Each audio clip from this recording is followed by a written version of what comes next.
CRESED est une institution donc, de l'État, relevant directement du ministère de l'Enseignement supérieur, de la Recherche scientifique et de l'Innovation.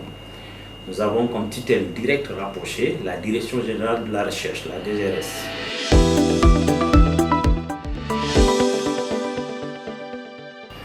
Ce centre a été créé en novembre 2004 à lieu et place du projet déchets compostés qui existait jusqu'alors.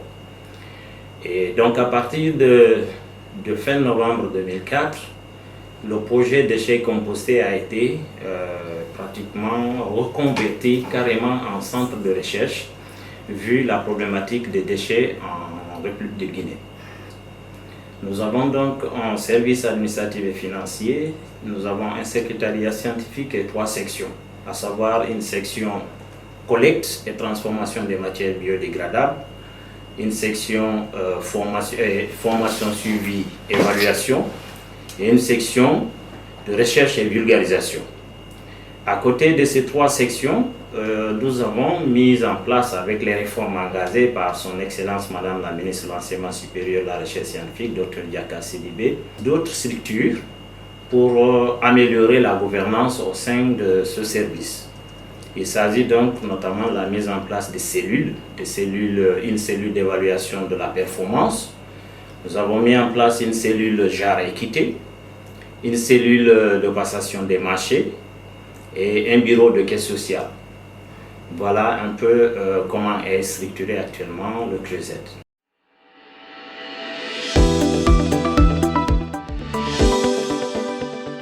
Les objectifs du centre sont rattachés directement à la mission principale, qui est notamment d'élaborer des stratégies de gestion durable des déchets en Guinée, que ce soit maintenant les déchets liquides, les déchets solides.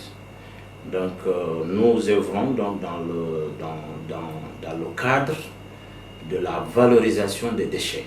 Voilà l'objectif principal du CRESED. Nous voulons démontrer et faire en sorte que la population à la base puisse se rendre compte que les déchets sont inhérents à notre propre existence.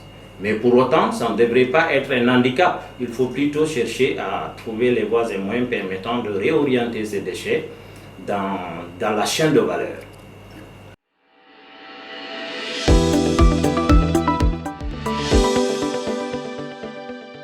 Bien, depuis ma nomination à la tête de ce centre, nous avons pu réaliser plusieurs activités, notamment relatives à la transformation des déchets biodégradables.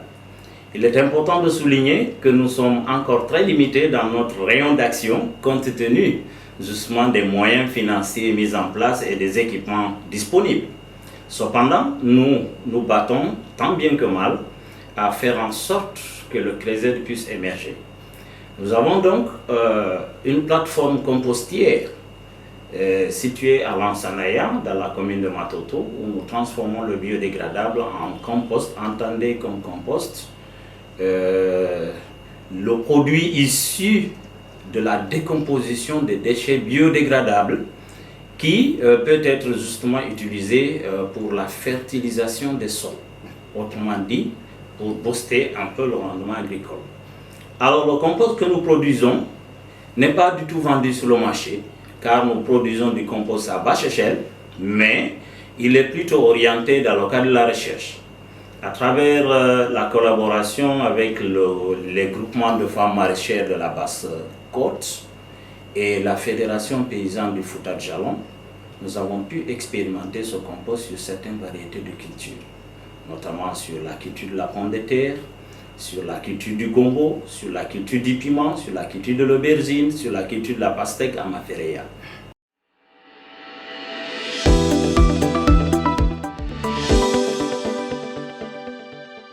Disons que nous collaborons avec tous les services qui sont rattachés au CRESED. Il y a une relation de convivialité qui existe entre la direction, les sections, le service administratif et financier et l'ensemble des structures que je venais de citer tantôt. Et la relation elle est bonne, et même si vous savez que dans toute entité socio-professionnelle, il y a toujours des choses que nous cherchons à améliorer. On ne peut pas être 100% free sur toute la ligne. Mais nous nous battons tant bien que mal à améliorer, n'est-ce pas, ces relations de convivialité, de relations basées sur le professionnalisme surtout.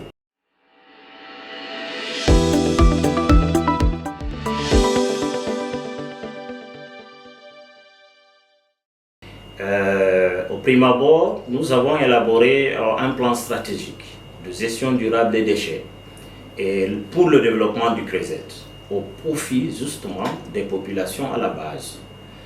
Et ce projet qui a été donc soumis et présenté au cabinet de Madame la ministre et a été suivi par la définition de 3 autres projets phares.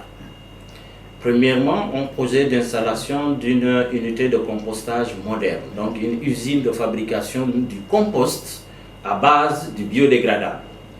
Alors, nous avons identifié un domaine vers Ronquifon que nous voudrions vraiment mettre en œuvre, exploiter pour la construction de cette unité de compostage.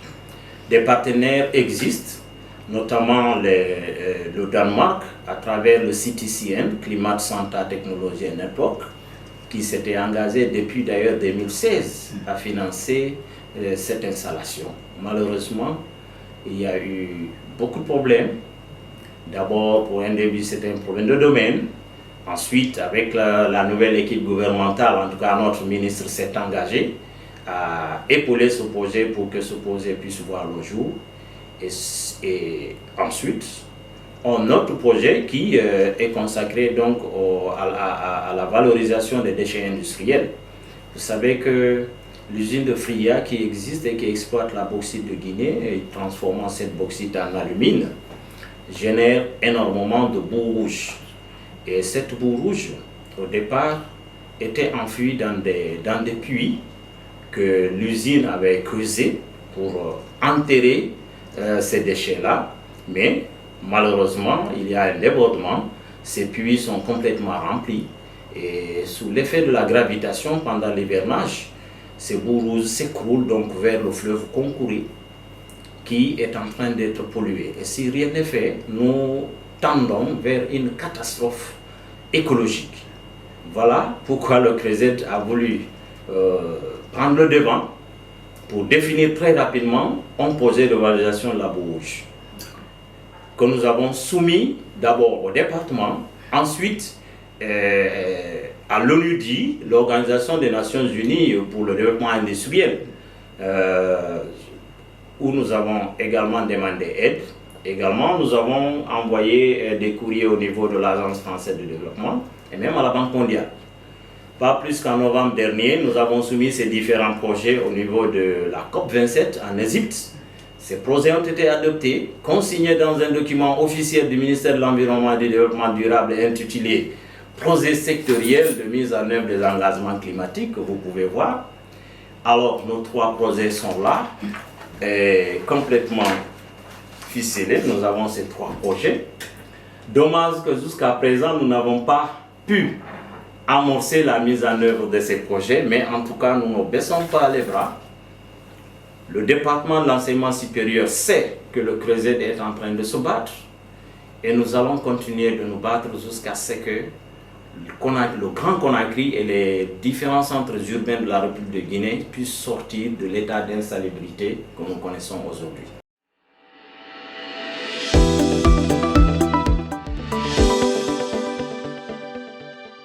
La mise en œuvre de ces projets va non seulement permettre de nous débarrasser complètement des immondices d'ordures dans les centres urbains, de produire énormément de fertilisants pour les chambres d'agriculture de la République de Guinée, de créer de l'emploi. Pour un début, il y aura 60 emplois directs, rien que pour la première année de mise en œuvre, et qui va certainement augmenter au fil du temps. Et ensuite, nous comptons transformer tout ce qui est déchets plastiques en matériaux de construction. Voilà autant de choses que nous avons définies, mises sur table. Nous attendons que des bonnes volontés, des investisseurs, qu'ils soient nationaux ou étrangers, viennent au secours pour que nous puissions vraiment matérialiser toutes ces idées.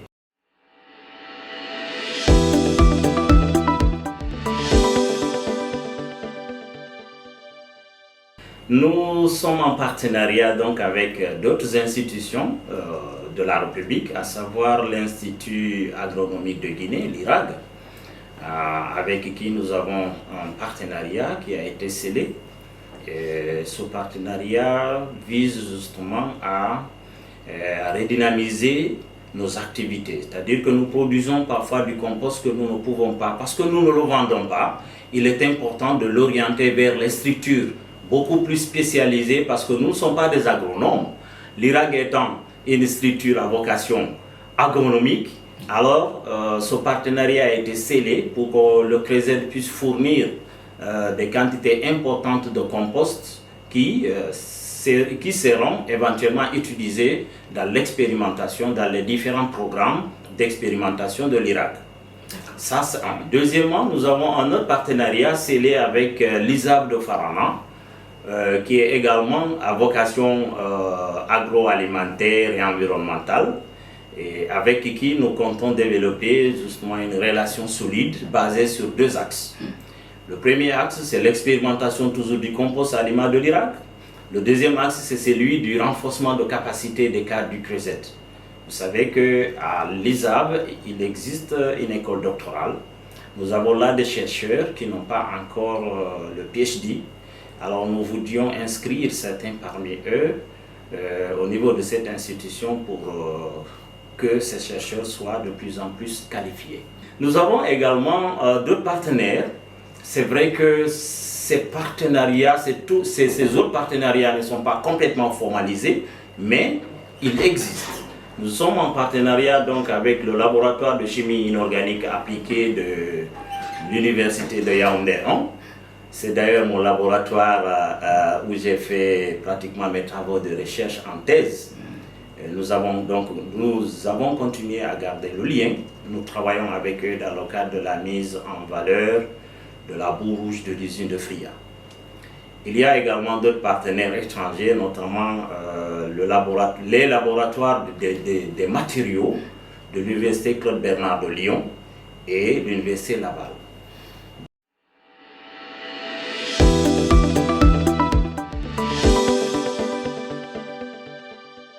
Un regard alarmant.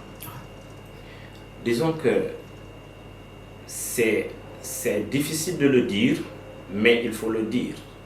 Il y a un penseur qui disait qu'il faut dire les choses telles qu'elles sont, non pas de la façon dont on voudrait qu'elles soient. C'est de René Maran. Oui. Bien, alors en Guinée, souvent la problématique des déchets est devenue un business. Vous allez vous rendre compte qu'il existe plusieurs structures en charge de la gestion des déchets en Guinée.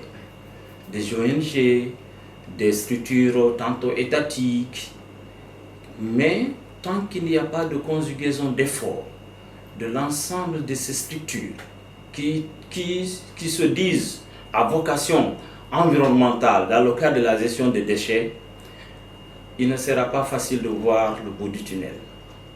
Nous lançons un appel donc à l'ensemble des organes, des organismes, des institutions en charge de la gestion des déchets de se donner la main. Pas seulement d'épauler le CRESED. Le CRESED fera partie, jouera sa partition pour qu'il y ait une conjugaison d'efforts afin de sortir de cette impasse. Parce que c'est vraiment malheureux que Conakry, qui était tantôt qualifié de perle de l'Afrique occidentale, se retrouve aujourd'hui dans ce que nous connaissons.